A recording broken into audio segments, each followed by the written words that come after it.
রমাদান এমন মাস যে মাসে আল্লাহ তাআলা কোরআন নাজিল করেছে। শাহরু রমাদান আল্লাযী উনজিলা ফীহিল কুরআন হুদাল লিন-নাস ওয়া বায়্যিনাতিম মিনাল হুদা ওয়াল ফুরকান। রমাদানে কোরআন নাজিল হয়েছে, ফলে রমাদান শ্রেষ্ঠ মাস হয়েছে। কদরের রাতে কোরআন নাজিল হয়েছে, ফলে কদর শ্রেষ্ঠ রাত হয়েছে। তো বেসিক্যালি এই মাসের মূল মর্যাদা কোরআনের কারণে।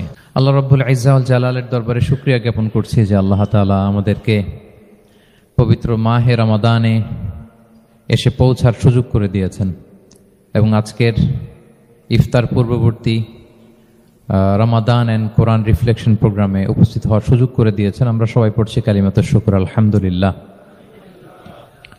আল্লাহর শুকরিয়া জ্ঞাপনের পাশাপাশি আমি আজকের প্রোগ্রামের অর্গানাইজার বাংলাদেশ মুসলিম কমিউনিটি মালয়েশিয়াকে ধন্যবাদ জানাতে চাই, এরকম চমৎকার একটি রমাদানুল মুবারকে কোরআনিক একটি প্রোগ্রামের আয়োজন করবার জন্য। আমরা দোয়া করছি আল্লাহ তাআলা যেন এই কমিউনিটিকে ইসলামের জন্য কবুল করে এবং আমাদের যে ভাইরা নিরলস পরিশ্রম করে এই প্রোগ্রামগুলো আয়োজন করছে, আল্লাহ তাআলা এই পরিশ্রম, এই ডেডিকেশন, এফোর্ট যেন তাদের নাজাতের ওসিলা বানায়। সম্মানিত শুধু আমরা সবাই জানি এই মাসটির এত বরকতের কারণ হচ্ছে এটি কোরআন নাজিলের মাস। শাহরু রমাদান আল্লাযী উনজিলা ফীহিল কুরআন হুদাল লিন-নাস ওয়া বায়্যিনাতিম মিনাল হুদা ওয়াল ফুরকান। রমাদান এমন মাস যে মাসে আল্লাহ তাআলা কোরআন নাজিল করেছে। তো বেসিক্যালি এই মাসের মূল মর্যাদা কোরআনের কারণে। সাইয়েদনা জিবরিল আলাইহিস সালাম কোরআন নিয়ে এসেছেন, উনি শ্রেষ্ঠ ফেরেশতা হয়েছেন। আল্লাহর হাবিব সাল্লাল্লাহু আলাইহি ওয়াসাল্লামের উপর কোরআন নাজিল হয়েছে, ফলে উনি শ্রেষ্ঠ নবী হয়েছেন। রমাদানে কোরআন নাজিল হয়েছে, ফলে রমাদান শ্রেষ্ঠ মাস হয়েছে। কদরের রাতে কোরআন নাজিল হয়েছে, ফলে কদর শ্রেষ্ঠ রাত হয়েছে। আমরাও যারা কোরআনের সাথে সুসম্পর্ক গড়ে তুলব, কোরআনের সাথে অ্যাটাচমেন্ট বাড়াবো, আমাদেরকেও শ্রেষ্ঠত্বের মর্যাদায় আল্লাহ তাআলা আসীন করবেন ইনশাআল্লাহ বিইذنিল্লাহ। তো আজকের প্রোগ্রামের আমার ফার্স্ট অ্যান্ড ফরমোস্ট রিমাইন্ডার হচ্ছে কোরআন নাজিলের মাসে আমরা যেন বেশি বেশি কোরআনের সাথে নিজেদের সম্পর্ককে নবায়ন করি এবং মজবুত করি।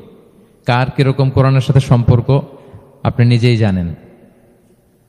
প্রতিদিন কত পৃষ্ঠা কোরআন তেলাওয়াত করেন, কোরআনের অর্থ পড়েন, কোরআনের তাফসির পড়েন কিংবা শোনেন, আপনি নিজেই জানেন। সো নিজে নিজে যেন একটু নিজেকে যেন কাঠগড়ায় দাঁড় করাই এবং নিজেকে যেন জিজ্ঞেস করি যে আমার সাথে কোরআনের সম্পর্ক কতটুকু মজবুত। যদি ঘাটতি থাকে, গ্যাপ থাকে, এটা যেন আমরা মেক আপ করি, ফুলফিল করি এই বরকতময় মাসে। আপনারা খেয়াল করে থাকবেন যে শুরুতেই আমি সূরা ওয়াদ-দুহা ওয়াল-লাইলি ইযা সাজার কয়েকটি আয়াত তেলাওয়াত করেছি। তো আজকে আমরা এই সূরাটির সংক্ষিপ্ত তাফসির পেশ করব ইনশাআল্লাহ বিইذنিল্লাহ। যে মজলিসে কোরআনের তাফসির হয়, আল্লাহর কালামের ব্যাখ্যা উপস্থাপন করা হয়, প্রেজেন্টেশন করা হয়, এর চেয়ে শ্রেষ্ঠ মজলিস কি পৃথিবীতে আর হতে পারে? আমরা পৃথিবীর সবচেয়ে শ্রেষ্ঠতম একটি মজলিসে এখন বসে আছি।